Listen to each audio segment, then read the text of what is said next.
Patna press club वार्षिक उत्सव केन्दुझर जिला पाटना प्रेस क्लब तृतीय वार्षिक उत्सव पाटना स्थित बैतरणी तीर्थ ठारे अनुष्ठित होईछि।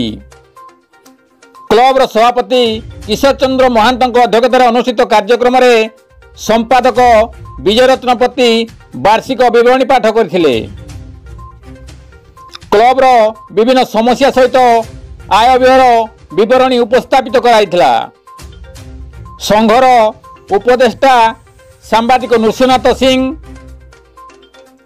उपसभापति रंजन कुमार बारिक, प्रेस क्लब अन्यतम उपसभापति अंजन राणा, सह संपादक कामिनीकांत द्विवेदी, कोषाध्यक्ष चिरंजीवी दास, कार्यालय संपादक विजय कुमार कारुआ, सुजित कुमार दास, पार्थसारथी पात्र, निशिकांत बेहेरा, रवींद्र पृष्टि, उग्रेशन पृष्टि, रंजित बेहेरा, प्रभात कुमार साहू, गणमाध्यम प्रतिनिधि दशरथ बारिक, बिरंची महंत, जितेंद्र कुमार सेठी और रतिरंजन महंत प्रमुख उपस्थित थिले। रंजन बारिक रिपोर्ट केडी न्यूज।